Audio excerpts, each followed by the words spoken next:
Assalamualaikum warahmatullahi wabarakatuh. Pripun kabare murid-murid kelas kalih? Mugi-mugi tansah sehat walafiat. Amin. Saiki kita bakalan sinau babagan Pandhawa lan unggah-ungguh basa. Saderengipun mlebet materi, ayo kita awali kanthi maos basmalah sesarengan. Bismillahirrahmanirrahim.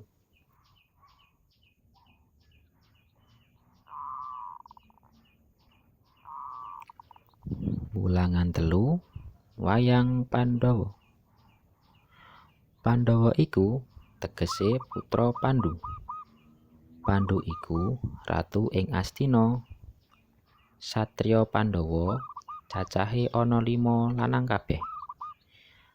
Ayo coba kita bahas siji-siji.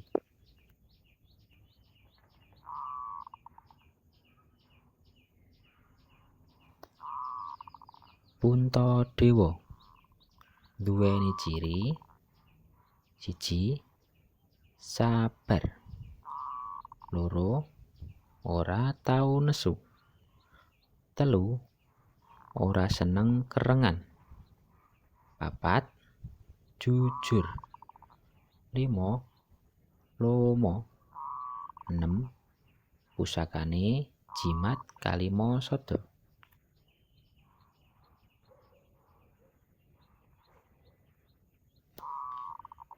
Werkudara duweni ciri: 1. Wicaksana. 2. Bela bebener. 3. Seneng tetulung. 4. Ora bisa basa alus marang sapa wae. 5.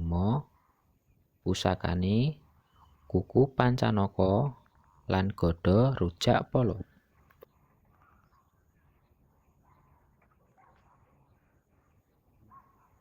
Arjuna duweni ciri: 1. Watake alus. 2. Sabar. 3. Sekti mandraguna. 4. Pusakane keris pulanggeni, panah pasopati, lan lenga jayeng katon.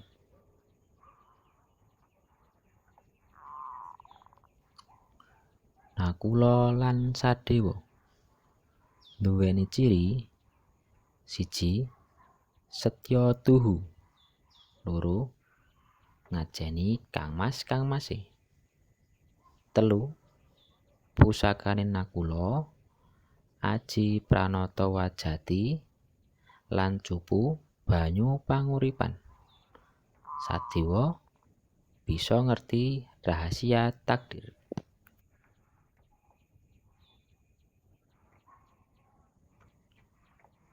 Ulangan 4, unggah-ungguh basa.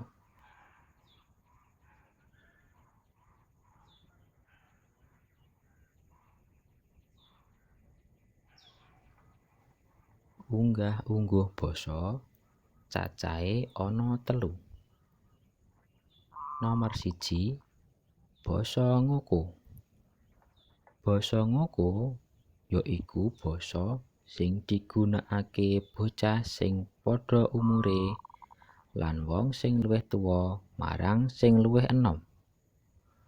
Basa ngoko kena digunakake saben dina, nanging kudu trep lan bener tata aturan migunakake. Nomor 2, basa krama. Basa krama yaiku basa Jawa alus sing biasa digawe omong marang wong sing luwih tuwa. Nomor 3, basa krama inggil. Basa krama inggil yaiku basa Jawa sing biasane digawe ngomong karo wong sing luwih tuwa, kaya bapak lan ibu, pakde lan bude.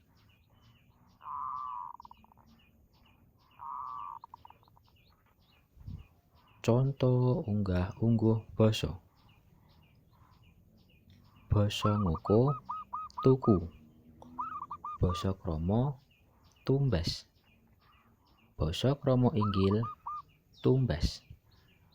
Bahasa Indonesia beli.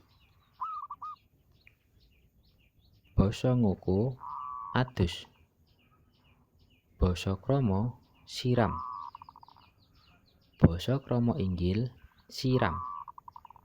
Bahasa Indonesia mandi.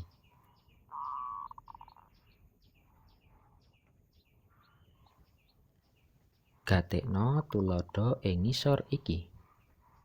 Mangkat sekolah. Jam 6:30 Bima wis arep mangkat sekolah. Bima uluk salam lan pamit marang bapak lan ibune. Dheweke ora lali nyuwun pangestu. Bima bocah sing ngerti unggah-ungguh. Budi pakartine luhur. Tansah nggatekake pituture wong tuane. Hormat lan ngajeni wong sepuh. Ora tau kerengan karo kancane. Tumindak kaya mengkono sing kudu ditiru.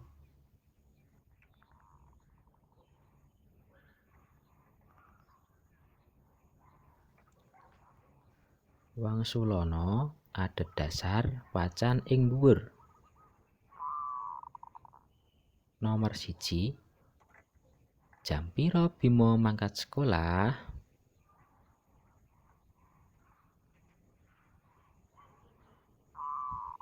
Nomor 2. Bima pamit marang sapa wae?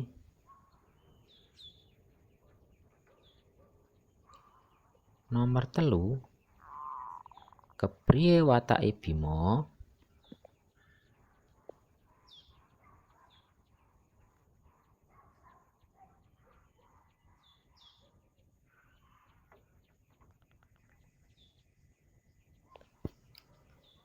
Alhamdulillah, pembelajaran kali ini sudah selesai. Semoga pembelajaran bahasa Jawa ini dapat membantu belajar anak-anak di rumah.